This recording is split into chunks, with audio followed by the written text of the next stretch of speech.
Eritrean community members in cities across Germany, the US, the UK, Italy, France, Kenya and Bahrain celebrated Independence Day anniversary with patriotic zeal. The celebrations witnessed the participation of nationals and friends, besides the staging of cultural, sports and artistic shows, among others. The participants indicated that observance of the momentous day is a good opportunity for popularization of national values among the young generation. The community members further reiterated their pledge to back up national development programs and voiced staunch resistance against external conspiracies and said that they would become primary beneficiaries of the new investment prospects in the homeland. Speaking on the occasion, the Eritrean ambassador to Germany, Mr. Petros Tsagai, lauded the active role of nationals in the nation's development drive and called on them to further enhance their organizational capacity. Likewise, the Eritrean ambassador to Kenya, Mr. Ben Rosom, urged community members in the country to play a due role in national endeavors of furthering investment. In France, the Eritrean ambassador to France, Mr. Fasil Gebrselassie, congratulated the citizens and stated that the event is an occasion where nationals should gauge their input in the nation-building process. Nationals lauded the development accomplishments being registered in the homeland.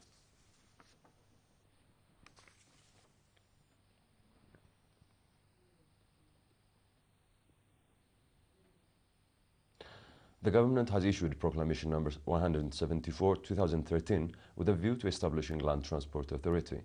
The proclamation was adopted in line with the conviction that the establishment of a reliable, comprehensive, adequate, efficient and safe land transport system is decisive for the socio-economic growth of the country.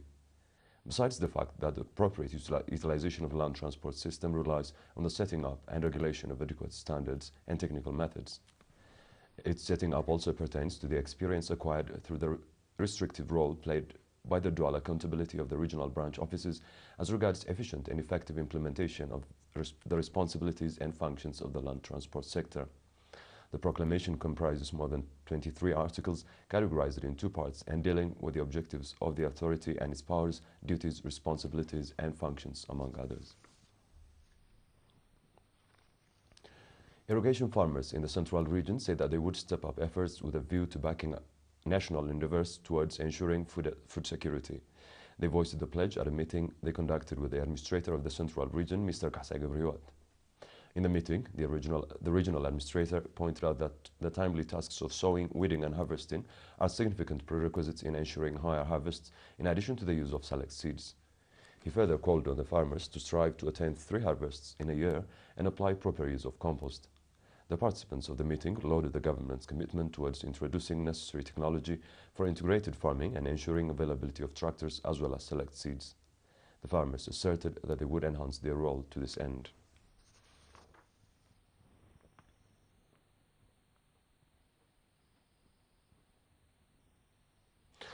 The residents of the port city of Asab are engaged in the renovation of water pipelines. The city residents say that the popular undertaking will have a remarkable impact in ensuring better consistency of water supply and that the experience they possess in this regard has given impetus to the process. The residents further pointed out that Eritrean cultural values involve such norms of problem solving on the basis of collaboration and partnership.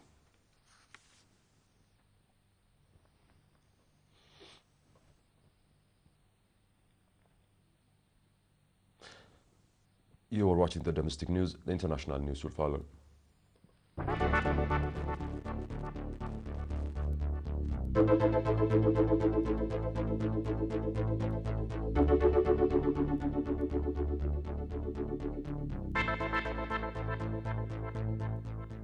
An unmanned aerial vehicle reportedly belonging to the US has crashed in the Lower Shabelle region in the south of Somalia. According to local governor Abdelkader Mohammed Noor, the US spy drone crashed near the town of Bulamareer yesterday after Al-Shabaab militants shot at the aircraft.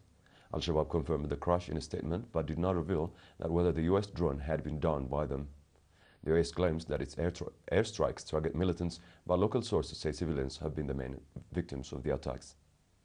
The weak Western-backed government in Mogadishu has been battling Al-Shabaab fighters for the past 5 years and is propped up by a strong African Union force from Uganda, Burundi and Djibouti. At least 18 people have been killed and 37 others injured in a series of bombings and shootings across Iraq, security officials said. Many of the victims of yesterday's attacks are reported to be members of the security forces. In the deadly attack, 7 people were killed and 26 others wounded after a bomb exploded on a minibus in Baghdad's Shia neighborhood of Sadr city. 4 people, among them 2 policemen, were also killed in a car bomb explosion in Tarmiya, north of Baghdad. 8 people were also injured in the attack. In another development, 4 Iraqi policemen were killed in clashes in the northern city of Mosul, while a senior police intelligence officer was killed and 3 police were wounded in a bombing near the city.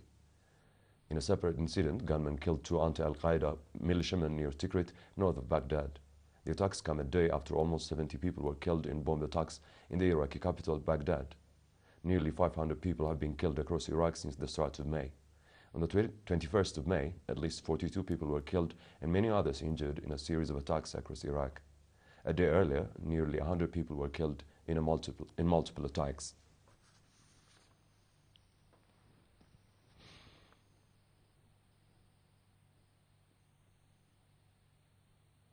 Buddhist extremists have burned down a mosque, an orphanage and several shops in northeastern Myanmar in new violent attacks against the minority Muslims.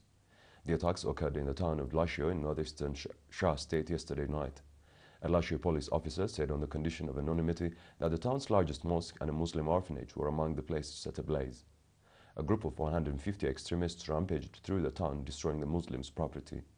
Myanmar's government refuses to recognize Rohingya Muslims as citizens. About 800,000 Rohingyas in Myanmar's western state of Rakhine are deprived of citizenship rights due to the policy of discrimination that has denied them the right of citizenship and made them vulnerable to acts of violence and persecution, expulsion and displacement.